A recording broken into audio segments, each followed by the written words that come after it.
companheiros do Centro Espírita Regeneração de São Gonçalo.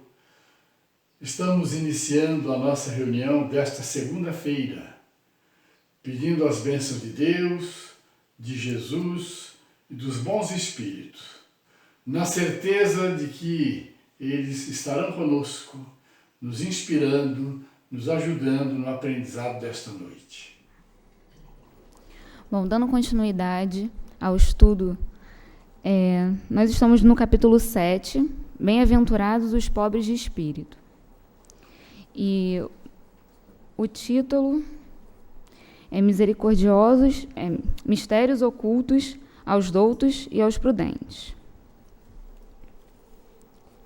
Item 7. Disse então Jesus estas palavras: Graças te rendo, meu Pai, Senhor do céu e da terra, por haveres ocultado estas coisas aos doutos e aos prudentes, e por as teres revelado aos simples e aos pequenos. Mateus capítulo 11, versículo 25. Item 8. Pode parecer singular que Jesus renda graças a Deus por haver revelado estas coisas aos simples e aos pequenos, que são os pobres de espírito, e por as ter ocultado aos doutos e aos prudentes, mais aptos na aparência a compreendê-las. É que cumpre se entenda que os primeiros são os humildes. São os que se humilham diante de Deus e não se consideram superiores a toda a gente. Os segundos são os orgulhosos, envaidecidos do seu saber mundano, os quais se julgam prudentes porque negam e tratam a Deus de igual para igual, quando não se recusam a admiti-lo, porquanto, na antiguidade, douto era sinônimo de sábio. Por isso é que Deus lhes deixa a pesquisa dos segredos da terra e revela os do céu aos simples e aos humildes que diante dele se prostram. Item 9. O mesmo se dá hoje com as grandes verdades que o Espiritismo revelou. Alguns incrédulos se admiram de que os espíritos tão poucos esforços façam para os convencer. A razão está em que estes últimos cuidam preferentemente dos que procuram, de boa fé e com humildade, a luz, do que aqueles que se supõem na posse de toda a luz, e imaginam, talvez, que Deus deveria dar-se por muito feliz em atraí-los a si, provando-lhes a sua existência. O poder de Deus se manifesta nas mais pequeninas coisas, como nas maiores. Ele não põe a luz debaixo do alqueire. Por isso que a derrama em ondas por toda parte, de tal sorte que só cegos não a veem. A esses não quer Deus abrir à força os olhos, dado que lhes apraz tê-los fechados. A vez deles chegará, mas é preciso que antes sintam as angústias das trevas e reconheçam que é a divindade, e não o acaso quem lhes fere o orgulho. Para vencer a incredulidade, Deus emprega os meios mais convincentes, mais convenientes, conforme os indivíduos.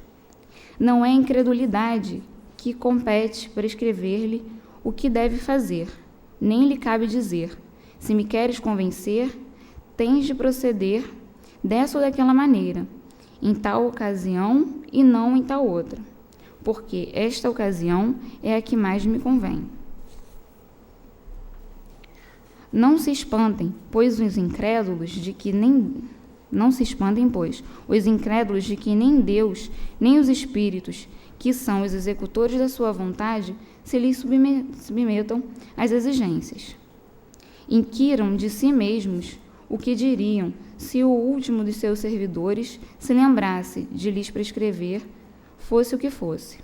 Deus impõe condições e não aceita as que lhe queiram impor. Escuta, bondoso, os que a ele se dirigem, humildemente, e não os que se julgam mais do que ele. Item 10. Perguntar-se-á, não poderia Deus tocá-los pessoalmente por meio de manifestações retumbantes, diante das quais se inclinassem os mais obstinados incrédulos? É fora de toda a dúvida que o poderia. Mas então que mérito teriam eles? E, ademais, de que serviria? Não se vêem todos os dias criaturas que não cedem nem à evidência, chegando até a dizer: ainda que eu visse, não acreditaria, porque sei que é impossível. Esses se negam assim a reconhecer a verdade, é que ainda não trazem maduro o espírito para compreendê-la, nem o coração para senti-la.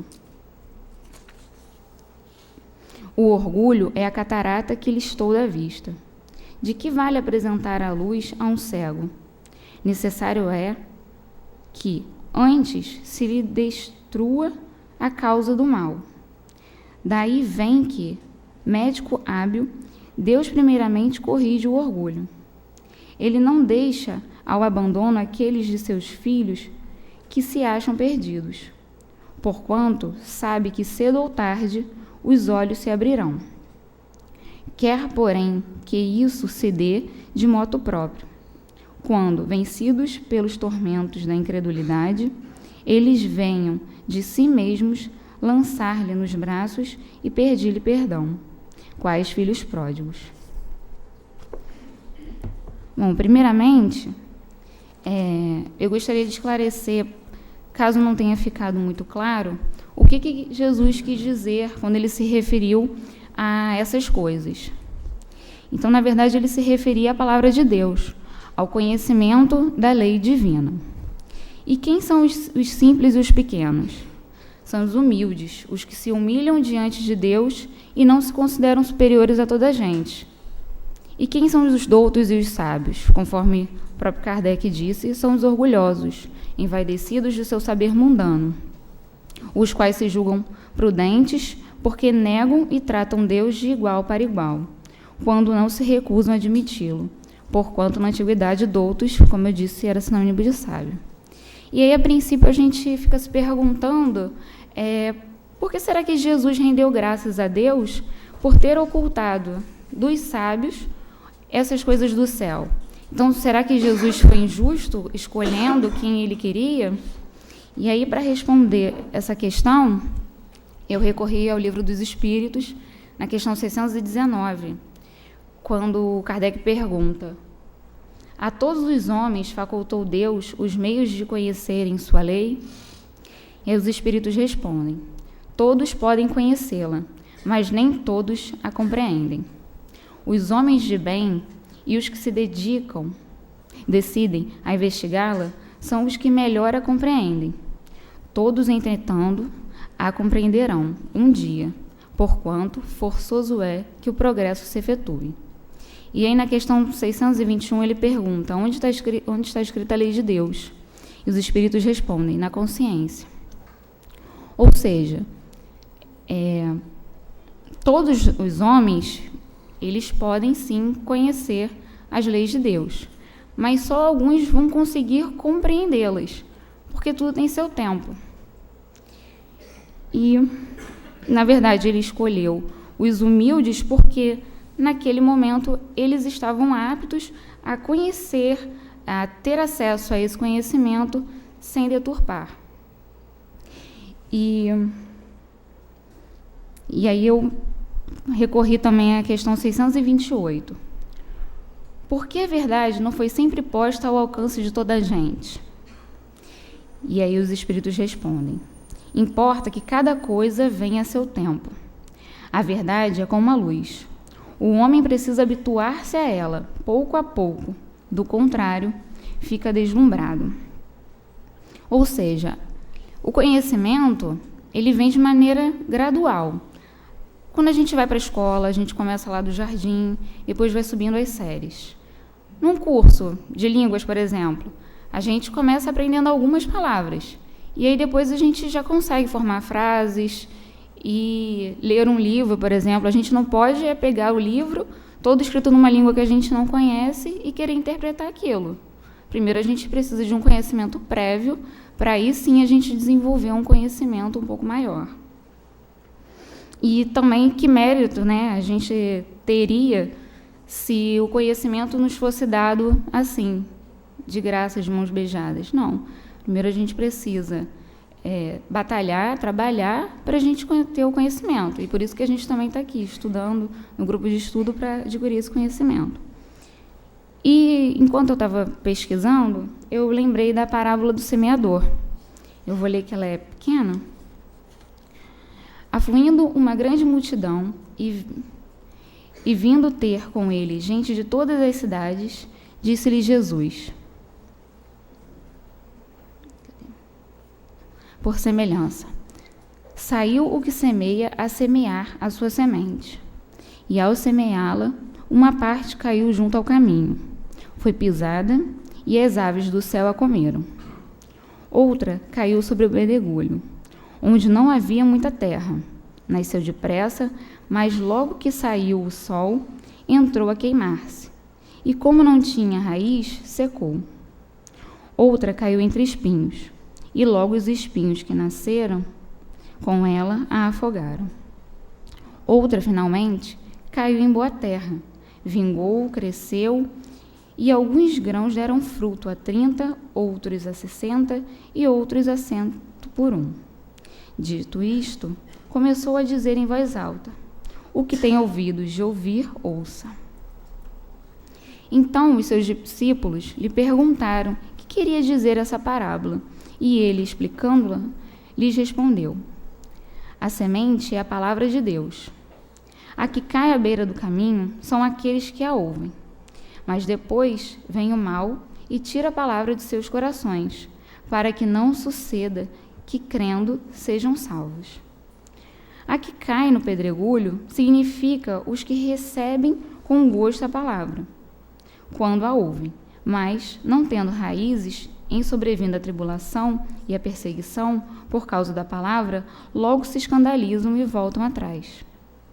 Quanto que caem em espinhos são os que ouvem a palavra, mas aos cuidados deste mundo, a ilusão das riquezas e as outras paixões a que dão entrada afogam a palavra, e assim fica infrutuosa.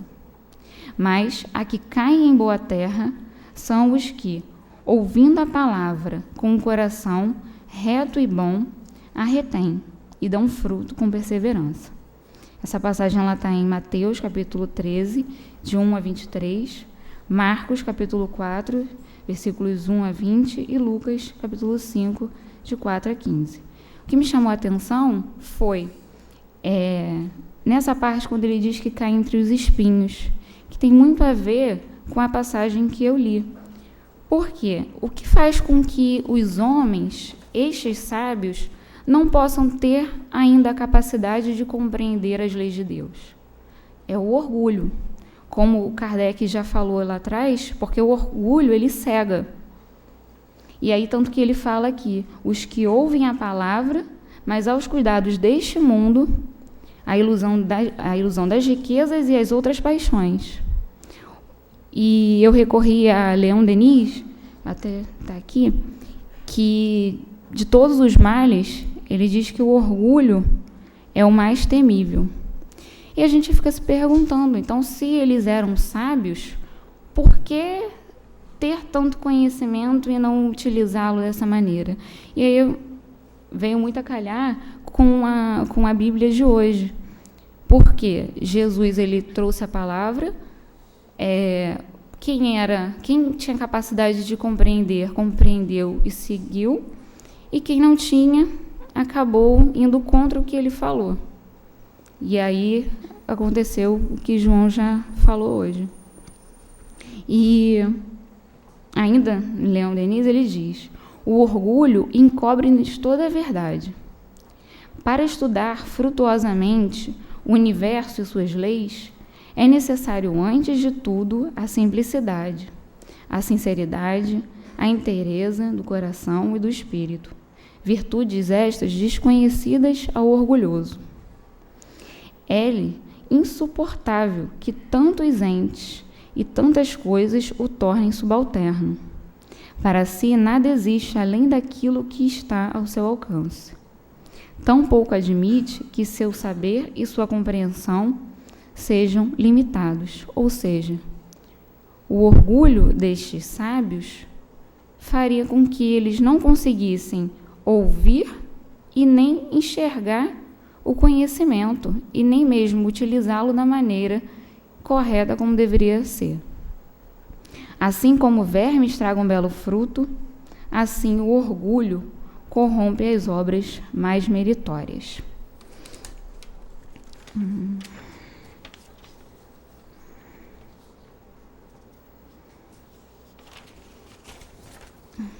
Então, deixa eu passar para cá, voltar um pouquinho. O orgulho, ele corrompe nossa visão e não nos permite ver e compreender as coisas na sua plenitude. Até mesmo conosco acontece isso quando a gente tem, por exemplo, uma briga com alguém e aí vem alguém tentando ajudar, fala alguma coisa, a gente fica contra essa pessoa. Por quê? O nosso orgulho é tão grande que a gente se acha sábio o suficiente para lidar com aquela situação. Só que aí vai passando os anos, vão acontecendo situações que a gente começa a repensar e a gente pensa, poxa, por que eu fiz aquilo? Realmente, naquele momento, o orgulho não deixou ver o que estava acontecendo e as outras pessoas estavam querendo me ajudar e não necessariamente eu estava certo. E aí, mais uma vez, a gente trabalhou o nosso orgulho, foi humilde e admitiu, foi lá, pediu perdão. Volta. Tá aqui? Não.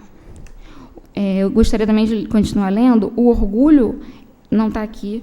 O orgulho é a veroz ambição. Não se podem abater e suprimir, senão por meio das existências atribuladas, do trabalho e da renúncia, no decorrer das quais a alma orgulhosa reflete, reconhece a sua fraqueza e, pouco a pouco, vai se permeando os melhores sentimentos. Ou seja, nós podemos, sim, acabar com o nosso orgulho, porém como? Ele diz aqui, com as existências atribuladas. Então eu preciso sofrer para passar por isso?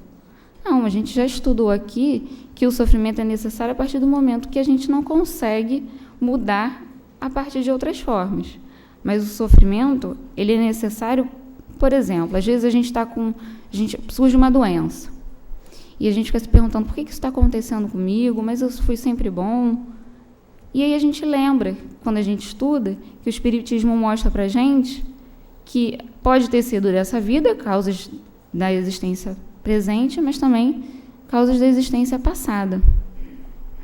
E aí a gente começa a repensar muito a nossa vida nesses momentos de atribulações. Quando a gente tem uma decepção no trabalho, uma decepção com alguém, a gente começa a repensar. Como um costume, a gente diz que nós tivemos o nosso orgulho ferido, né? Porque a gente pensa que pode tudo, pensa que conhece todo mundo, e a gente se machuca. E aí a gente para, repensa, aí, como também dizemos, a gente sacode a poeira e dá a volta por cima, né? Mas é nesses momentos que parece que a gente tem um pouco mais de força. Só que aí as coisas vão passando e a gente volta a ser aquele velho homem. A gente volta a ser orgulhoso, volta a reclamar. E o trabalho. A casa traz para a gente muitas oportunidades de trabalhar o nosso orgulho. E algumas pessoas até dizem que a campanha do quilo é uma das tarefas mais difíceis para elas por conta disso, de você ter que ir à casa de alguém, pedir 1 quilo, mas, na verdade, você não está pedindo só por você está pedindo pelo outro irmão. Então, não é para ter medo de pedir, não é para ser orgulhoso, não é para dizer, não vou participar da campanha do quilo porque eu não tenho perfil. A gente primeiro tem que tentar, para depois falar, não tenho perfil. Igualmente na visita à FIA, na visita ao abrigo, que a gente conversa com os idosos muito carentes, e da renúncia, porque a gente sempre acha que tem que ter razão em tudo. né? Mas por que naquele momento de briga, no trânsito, por exemplo, a gente não admite, às vezes, que quem está ao nosso lado entre na nossa frente? Vira e mexe, isso acontece. Mas por que não deixar aquela pessoa passar? Por que querer sempre ter a razão em tudo? É o nosso orgulho que faz isso. Como ele falou, ele cega a gente. E aí, depois que a gente passou direto, aí, às vezes, até o carro passa direto do nosso lado de novo e a gente, poxa, por que eu fiz isso? Eu vou chegar lá do mesmo jeito e, às vezes, se eu acelerar um pouco mais, eu posso me prejudicar, posso cometer um acidente. Mas, infelizmente, a gente só pensa isso depois. Depois que ou bateu ou atropelou alguém. Então, o importante é isso, é renunciar a esse nosso orgulho, renunciar à nossa vaidade e colocar sempre o amor, a caridade em primeiro lugar. E eu coloquei assim, como acabar com o nosso orgulho? E eu já fiz algumas colocações aqui com a ajuda do Leon Denis, no livro Depois da Morte. Para que sejamos resignados, sejamos pacientes, trabalhemos no nosso melhoramento moral, façamos boas ações. Inclusive, na página de semana passada, de 1 hora aqui, tinha isso, as sugestões de boas ações que a gente pode fazer. A gente pode ter boas ações todos os dias, em qualquer situação. E até ele diz que na contabilidade geral, se a gente fizer pelo menos uma boa ação durante o dia, no final do ano a gente vai ter 365 boas ações. E ao final de uma existência, só a contabilidade divina vai poder saber quanto que nós fizemos de bem para o outro. Perdoemos mais, que o orgulho também faz com que a gente não consiga perdoar, amar o próximo, e o perdão talvez seja, perdoar sinceramente, é uma das coisas mais difíceis para o orgulhoso. E amemos mais. E eu coloquei aqui uma passagem que eu vou ler, que eu tirei do Evangelho segundo o Espiritismo, no capítulo 1. Eu não vim destruir a lei, o nome do capítulo. O céu e a terra não passarão sem que tudo esteja cumprido até o último iota. Quis dizer Jesus ser necessário que a lei de Deus tivesse cumprimento integral, isto é, fosse praticada na terra inteira, em toda a sua pureza, com todas as suas ampliações e consequências. Ou seja, lembrando lá do início que a gente leu, quando Jesus ele rende graças a Deus por ter ocultado esses segredos, a gente não precisa ficar achando que então essas pessoas não vão ter o conhecimento um dia. Não, elas vão ter, e como nós também já desenvolvemos aqui, elas vão ter ao seu tempo, a partir do momento que elas conseguirem compreender, renunciarem o seu orgulho e colocarem em primeiro lugar Deus, que é o motivo principal de nós estarmos aqui hoje reunidos. Bom, concluí. Então, fica o convite para que sejamos a boa terra e possamos, a partir do momento que a palavra de Deus estiver no nosso caminho, nós possamos dar frutos bons. Boa tarde.